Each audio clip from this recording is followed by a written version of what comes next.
Ini adalah kasus rutin pada proses pemajuan stimulasi kesuburan. Jadi pasien yang menjalani proses induksi ovulasi karena menjalankan program penyuburan selama ini sudah memasuki sekitar bulan kedua.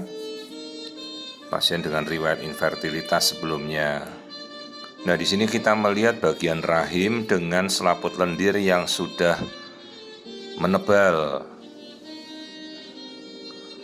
Artinya ini seharusnya sudah melewati fase dari ovulasi karena selaput endometrium yang di tengah-tengah rongga rahim ini sudah sedemikian tebalnya.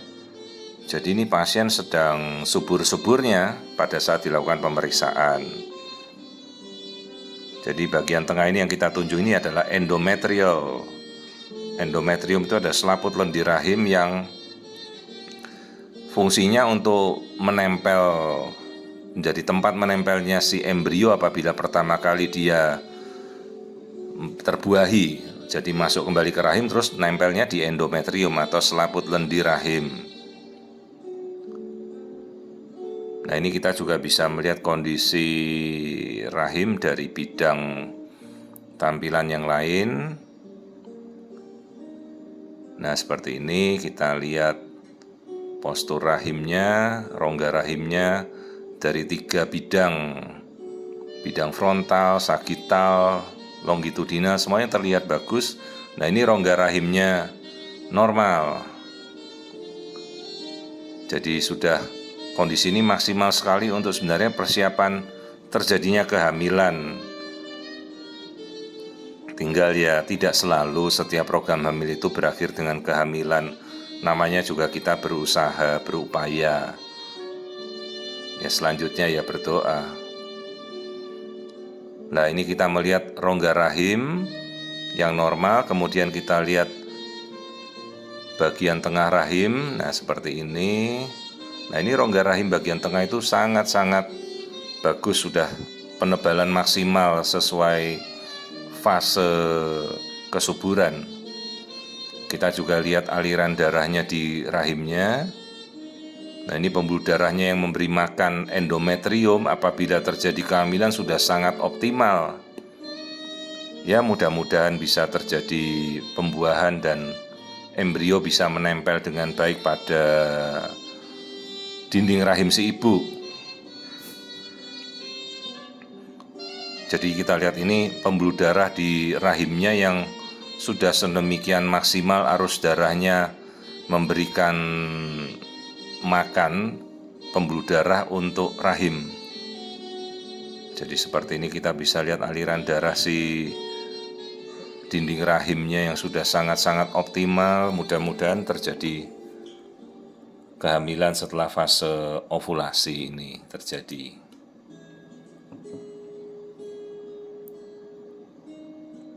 Hanya memang kita tidak bisa tahu kapan proses itu akan berhasil. Bahkan sekalipun kita melakukan inseminasi, bayi tabung, ya semua ada persentase keberhasilan. Tidak bisa kita 100% pasti berhasil, ya kita namanya berusaha, berikhtiar. Ini sel telur yang sebelah dinding, bukan dinding ini, ovarium sebelah kanan. Itu bekas ovulasinya. Jadi si pasien ini datang sudah dalam kondisi memang sedang subur-suburnya. Jadi itu namanya corpus luteum, itu bukti bahwa si ibu baru saja mengalami masa subur.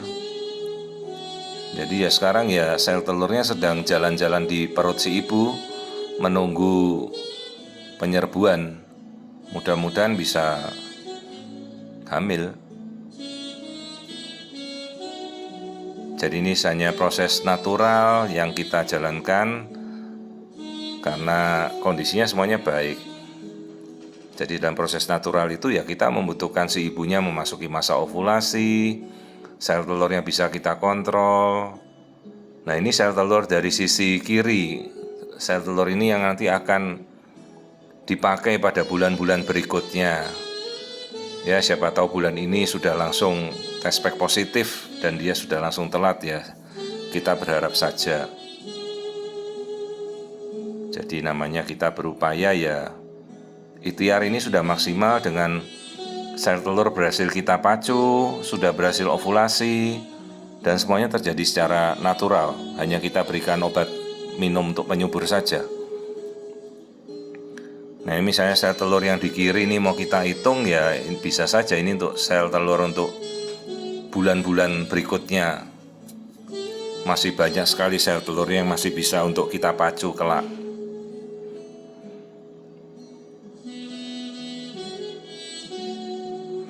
Nah, ini dari mesin otomatis dia menghitung sel telur yang ada di tubuh si ibu, ini ovarium sisi kiri. Jadi keseluruhan pemacuan stimulasinya berhasil. Ya, mudah-mudahan bisa terbuahi oleh sperma. Ini sudah kondisinya sangat optimal. Jadi si ibu datang sudah fase subur pada saat ovulasi, dan kita sudah lihat ini sel telurnya ovulasi berhasil, selaput lendir rahimnya juga sudah maksimal. Selanjutnya ya berdoa karena ikhtiar kita sudah maksimal. Tinggal selanjutnya bagaimana terjadinya suatu kondisi proses pemacuan yang berhasil kehamilan mudah-mudahan terjadi.